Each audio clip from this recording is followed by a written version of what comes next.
interés. Está Julián Denaro, que es economista y docente de la UBA. Julián, ¿cómo te va? Buen día. Hola amigos, ¿cómo están? Julián, bueno, a ver, ¿qué significa esto de continuar con la tasa de interés UVA, pero reducir la tasa de interés?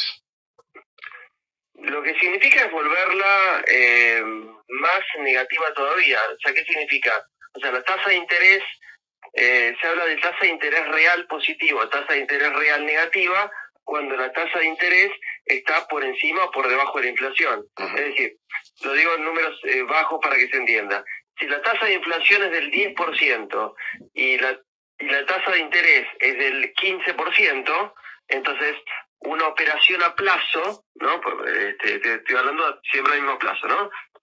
Una operación a plazo te permite aumentar la cantidad de dinero más rápido que lo que suben los precios. En cambio, si la tasa de inflación es del 10% y la tasa de interés es del 8%, cuando pasa el tiempo, el poder adquisitivo de ese monto de dinero disminuye, ¿no? Eso significa tasa de interés positivo, tasa de interés negativa. Obviamente, con la tasa de inflación salvajemente descontrolada, es obvio que todas las tasas de interés se volvieron negativas, ¿no? Entonces, obviamente, bajarla, ¿qué significa? Volverla aún más negativa. ¿Vale? La perspectiva frente a esto es que ya no haya renovación, nueva demanda ni hablar, pero que no haya renovación. ¿Y qué gana un gobierno aunque no se renueven los plazos fijos? ¿Cuál sería la idea? Porque intento entenderla y me cuesta.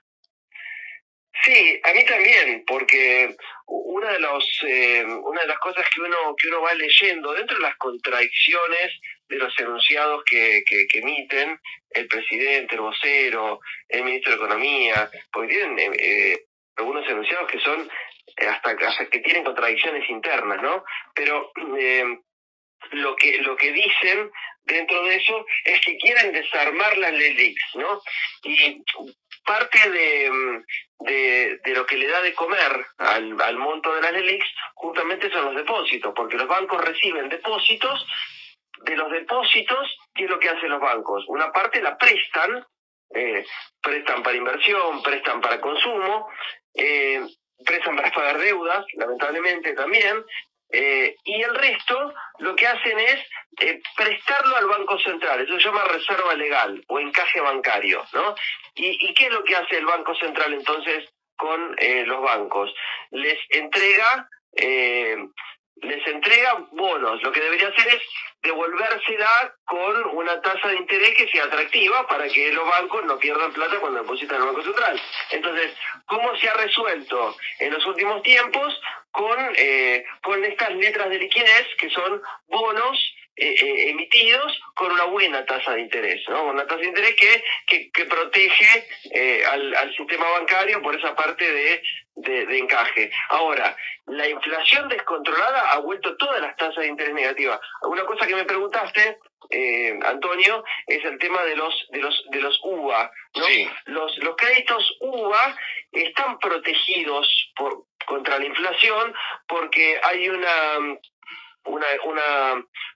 característica que tiene, que es inflación más 1%. O sea, si la tasa de inflación fue del 110%, bueno, entonces el crédito tendrá que ser del 111%. O sea, ese está protegido contra la inflación. Pero ojo, porque está protegido contra la inflación, pero no contra la devaluación. O sea, si salta el precio del dólar, el poder adquisitivo de ese monto pierde, por más que no pierda frente a la inflación, pero pierde frente al dólar. Entonces, estamos en un escenario muy complejo y bueno, y calmarlo con este tipo de políticas resulta, como vos decías, Antonio, difícil de imaginar, ¿no? No, lo que yo noto es que son todas medidas para paliar un déficit fiscal, dejarlo en cero, pero el resto van a quedar un montón de heridos, millones de personas heridas graves, porque no te alcanza el sueldo, no tenés manera de ahorrar, si no van a buscar dólares y estamos siempre en la misma. Pero disminuir el déficit fiscal por el modo ortodoxo jamás funcionó. Nunca. ¿Qué significa eso? Hay déficit fiscal, entonces hay dos formas de encararlo, ¿no? Esto recuerdo que lo hemos conversado varias veces, incluso desde antes de que asuma este gobierno, ¿no? Que decíamos, hay dos formas de solucionarlo matemáticamente. Uno sería bajar el gasto, pero eso económicamente no sirve. ¿Por qué? Porque si vos emitís, si el gobierno emite más de lo que recauda, una de las formas que tendría que hacer que es emitir menos, o sea, gastar menos, no emitir, perdón, gastar menos, ¿no?